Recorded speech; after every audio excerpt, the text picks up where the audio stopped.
الحمد لله وحده والصلاة والسلام على من لا نبي بعده أما بعد فأعوذ بالله من الشيطان الرجيم بسم الله الرحمن الرحيم. میرے عزیز محترم بھائیو بزرگوں دوستو، ربیع الاول کا بابرکت مہینہ چل رہا ہے اور پچھلے دن بھی ربیع الاول کے عنوان سے چند گزارشات کی تھی. ابھی کچھ گزارشات کرنی ہے. تو میرا عزیزو، یہ ربیع الاول کا مہینہ جو ہے ہمارے لیے ایک پیغام ہے اور اس میں بنیادی طور پر 4 پیغام ہیں. ایک پیغام ولادت کا ہے کہ 12 ربیع الاول کو اللہ کے رسول صلی اللہ علیہ وسلم کی ولادت ہوئی.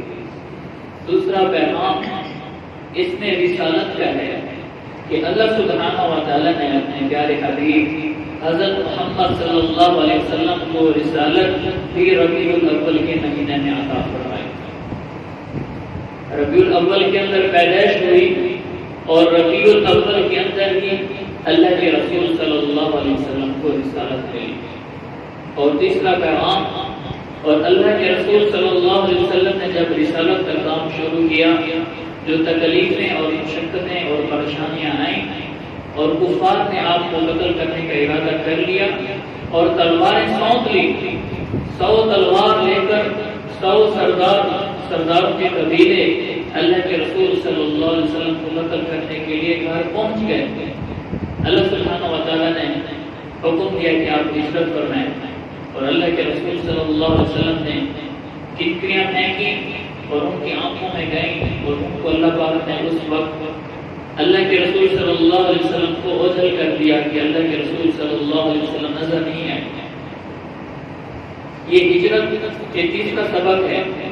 اور چوتھا سبق یہ ہے کہ اللہ کے رسول صلی اللہ علیہ وسلم کی جو وفات ہوتی ہے وہ بھی ربیع الاول کے اندر ہوتی ہے. ربیع الاول کے اندر ہوتی ہے.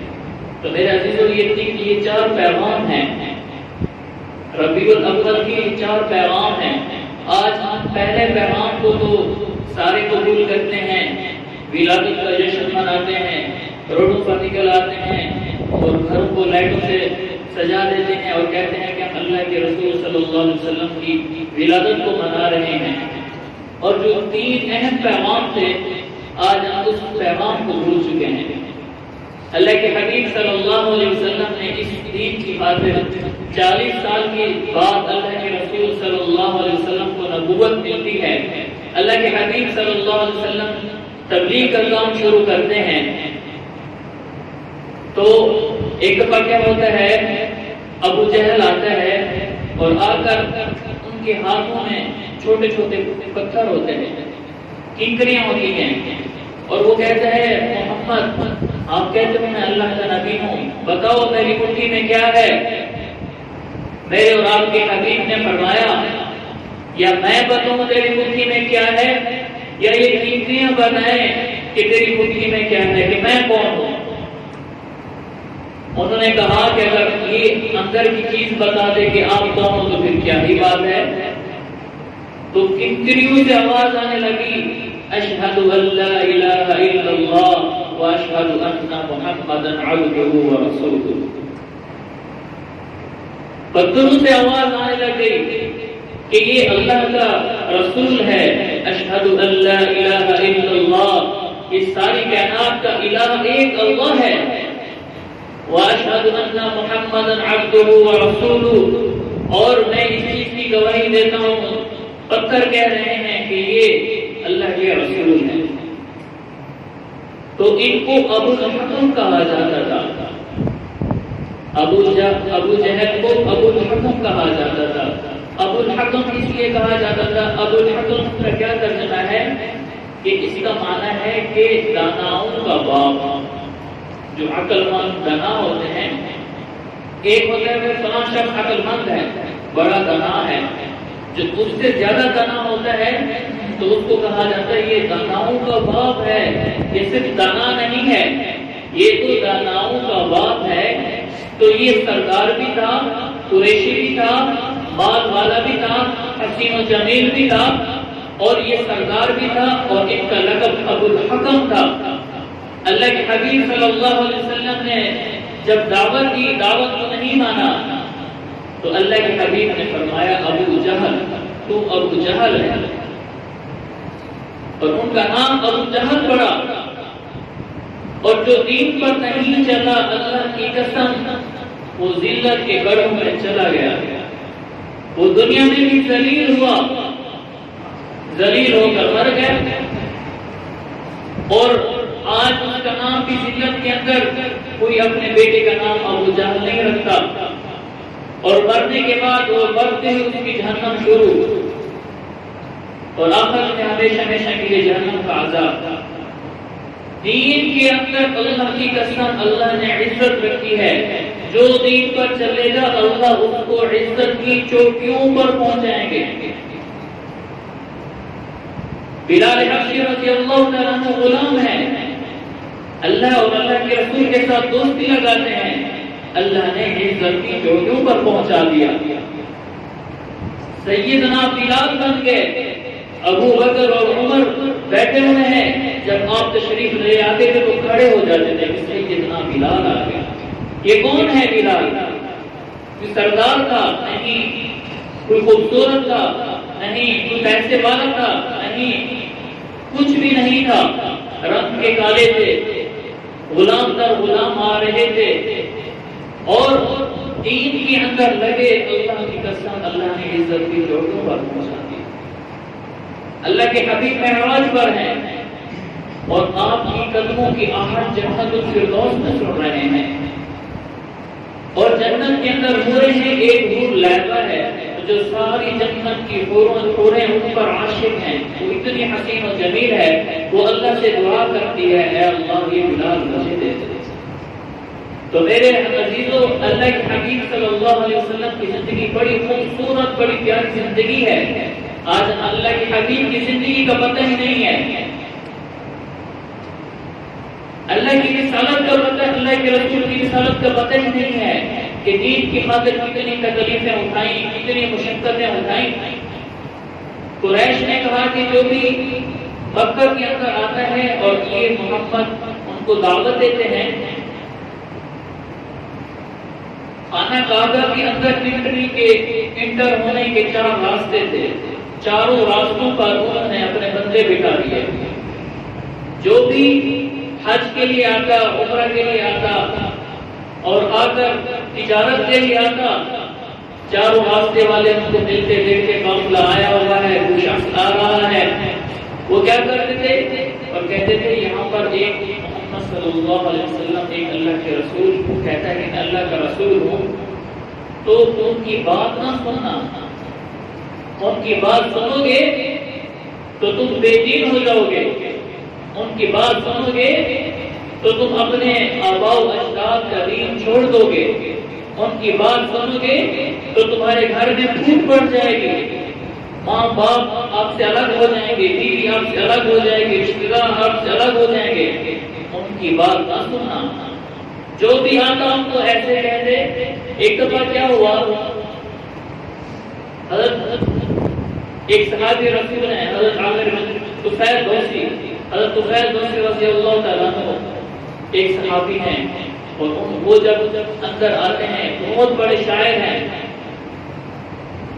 بہت بڑے شاعر ہیں، اور ان کو کہتے ہیں کہ یہ یہاں پر کہتے ہیں کہ میں اللہ کا رسول ہوں، ان کی بات نہ سنا، ان کی جو بھی بات سنتا ہے، جس طرح کہتے ہیں کہ تبلیغ والوں کی بات نہ سننا، جو بھی تبلیغ والوں کے ساتھ بیٹھتا ہے ان کی بات سنتا ہے اس جیسا ہو جاتا ہے۔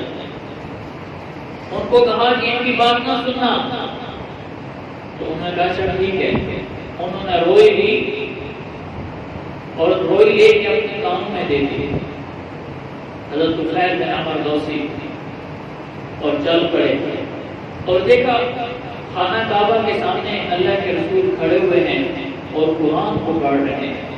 سبحان اللہ، اللہ کے رسول خود نہیں تھے، کسی سے لکھنا پڑھنا نہیں سیکھا، اور اللہ جب قرآن اتارتا اور قرآن کو پڑھ کے سنا دیتے اور اس کی تفسیر سمجھا دیتے اور اس کی تشریح سمجھا دیتے اور اس کی فقہی مسائل سمجھا دیتے، اور عربی کے ایسے ایسے الفاظ جو عرب دان تھے، جو شاعر تھے، وہ حیران ہوتے تھے کہ اللہ کے رسول آپ تو ایسی فصیح اور بلیغ عربی بولتے ہیں، ایسی فصیح اور بلیغ عربی بولتے ہیں۔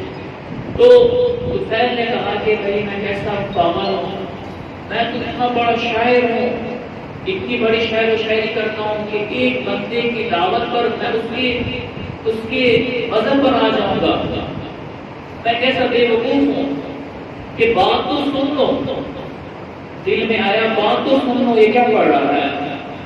جب کان لگائے روئی نکالی، اللہ کے رسول صلی اللہ علیہ وسلم کے قرآن کو سنا۔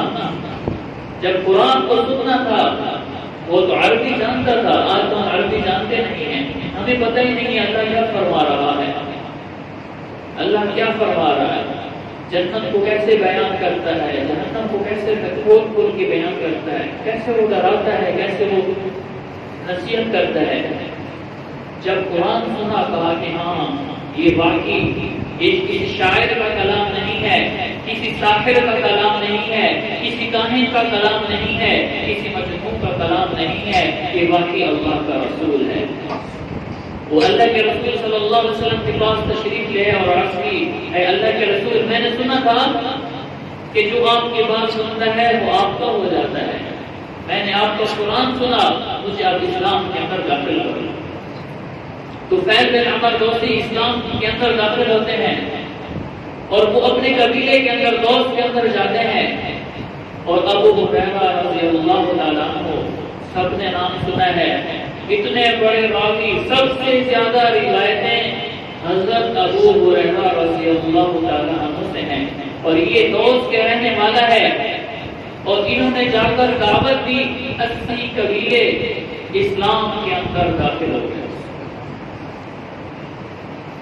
80 قبیلے اسلام کے اندر داخل ہو گئے، 80 خاندان اسلام کے اندر داخل ہو گئے۔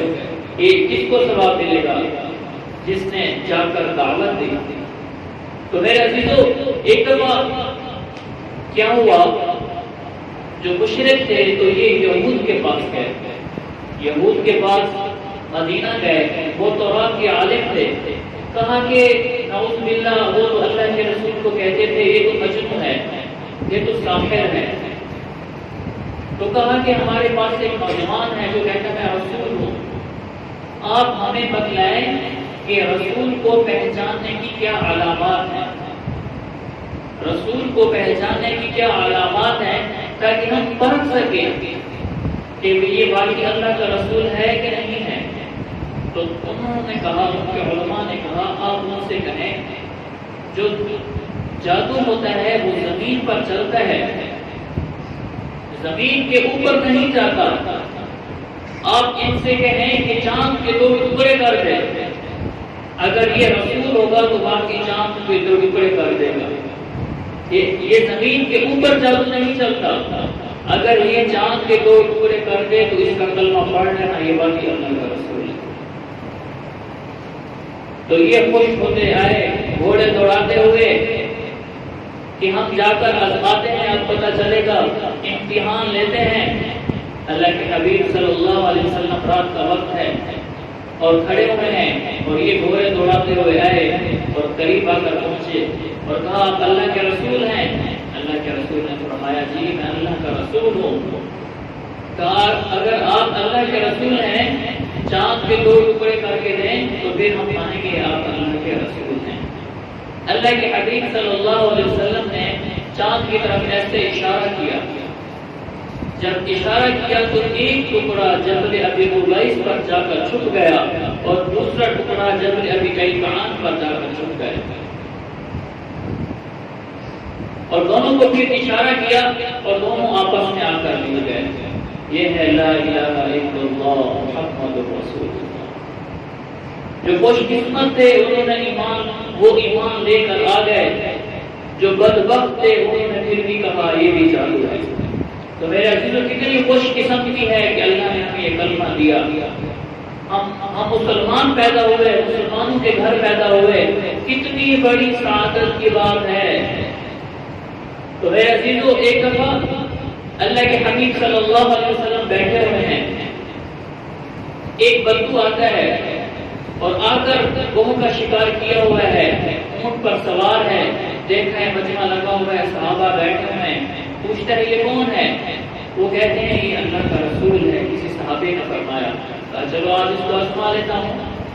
وہ آیا اور آ کر وہ جو مردہ ہے، جانور ہے، اللہ کے حبیب صلی اللہ علیہ وسلم کے سامنے ڈال دیتا ہے۔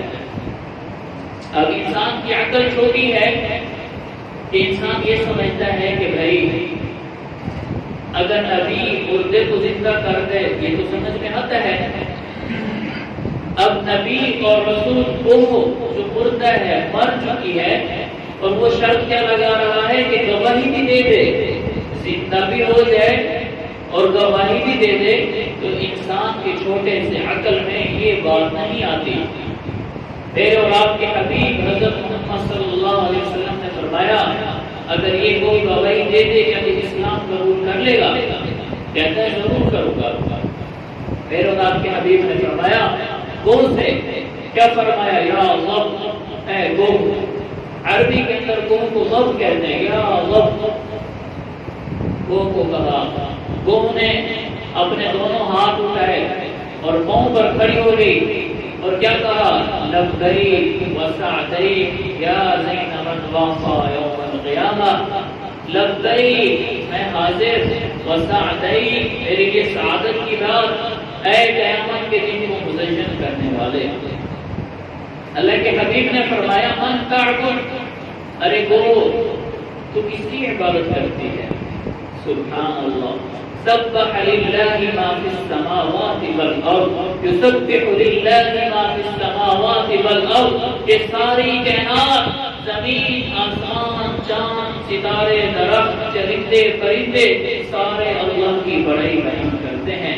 ساروں کو پتہ ہے ہمارا الہ ایک اللہ ہے، آج پتہ نہیں تو ہمیں پتہ نہیں۔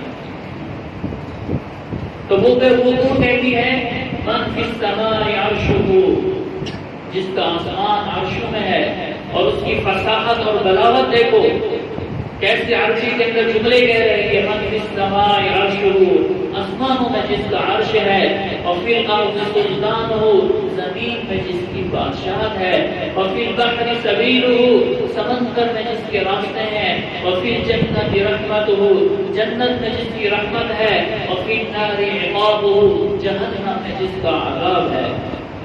لا الہ الا اللہ محمد رسول اللہ۔ اللہ کے حبیب نے فرمایا من انا، اس بدو کو بتا تو صحیح میں کون ہوں؟ وہ کہتی ہے انت رسول رب العالمین، آپ تو رب العالمین کے رسول ہیں، وخاتم النبیین، اور آپ آخری نبی ہیں۔ اور وہ پیغام دے رہی ہے قیامت تک جتنے بھی انسان ہیں کہ ان کے لیے پیغام ہے۔ وہ پیغام کیا ہے؟ قد افلح من صدقک، جو آپ کی تصدیق کرے گا، جو آپ کے طریقوں پر چلے گا، وہ شخص کامیاب ہو گیا۔ وقد خاب من کذبک، اور جو آپ کے طریقوں کو چھوڑے گا اور آپ کی تصدیق نہیں کرے گا، جی چاہی پر چلے گا، نفس کے کہنے پر چلے گا اور آپ کو آئیڈیل نہیں بنائے گا، وہ شخص ناکام ہوگا۔ جب عربی نے دیکھا کہ ایسی فصیح اور بلیغ کلمات کہہ رہا ہے تو کہتا ہے اشہد ان لا الہ الا اللہ وانک رسول اللہ، میں گواہی دیتا ہوں واقعی آپ اللہ کے رسول ہیں۔ تو میرے عزیزو، اللہ کے حبیب صلی اللہ علیہ وسلم کی ولادت کے 4 مقصد ہیں۔ ایک ولادت، اس میں آزادی ہے کہ ماں باپ کو حقوق ملے، والدین کے حقوق، اور والدین کے لیے اولاد کے حقوق، بیوی کے حقوق، شوہر کے حقوق، یہ کس نے دیے؟ یہ دین نے دیے۔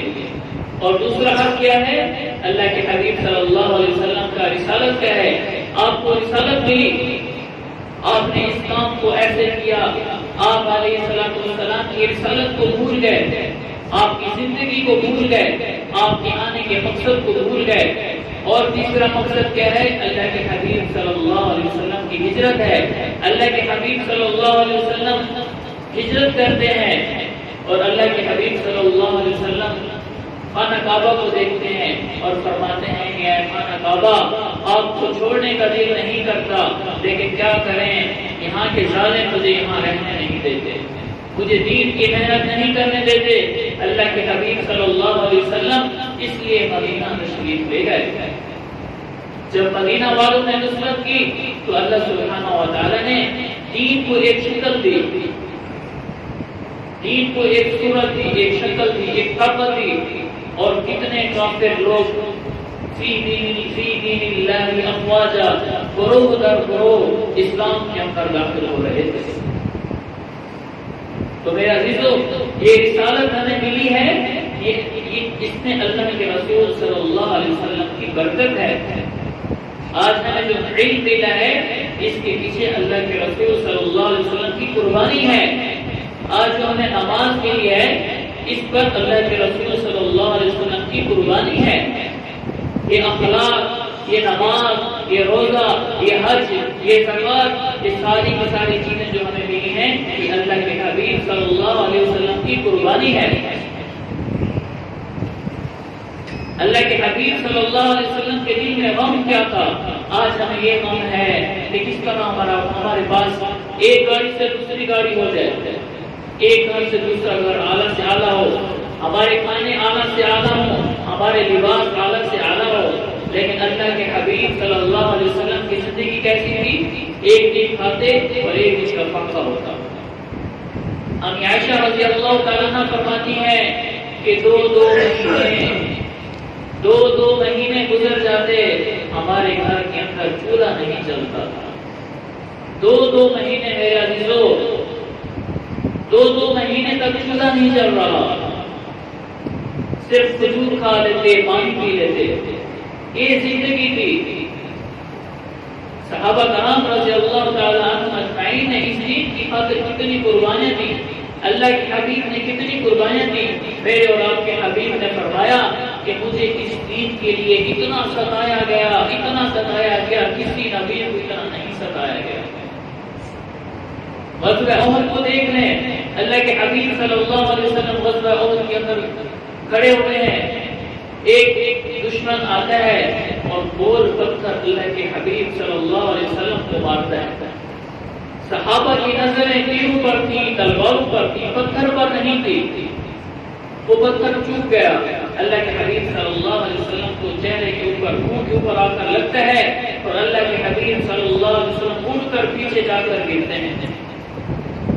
اور جب گرتے ہیں اور آپ کی کمر کو اور گردن کو چوٹ آتی ہے، اور جو زرہ پہنی ہوئی تھی اور خود پہنی ہوئی تھی وہ آپ صلی اللہ علیہ وسلم کے چہرے کے اوپر گھس جاتی ہے، دندان مبارک شہید ہو جاتے ہیں، حتیٰ کہ آپ صلی اللہ علیہ وسلم بے ہوش ہو گئے۔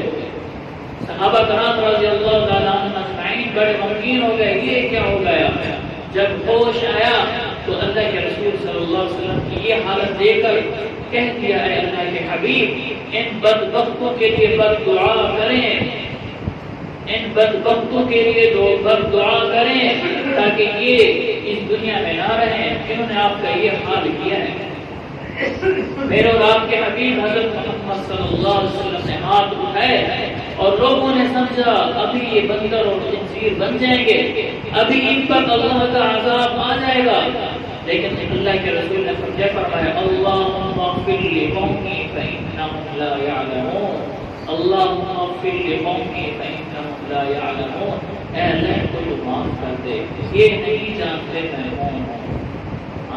وما ارسلناک الا رحمتا للعالمین، اللہ کے رسول تو رحمت للعالمین بن کر آئے تھے۔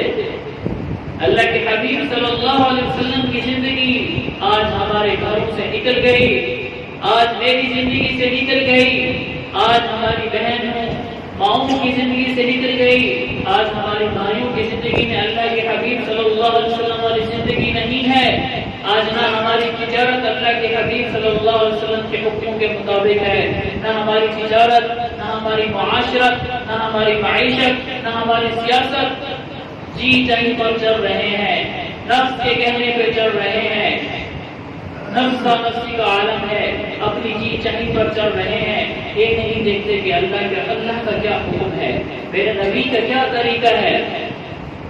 تو میرے عزیزو، یہ ربیع الاول کا مہینہ اللہ کے حبیب صلی اللہ علیہ وسلم کی زندگی کا مقصود بتلاتا ہے کہ اللہ کے حبیب صلی اللہ علیہ وسلم کس لیے آئے تھے، کس مقصد کے لیے آئے تھے، کیوں آئے تھے۔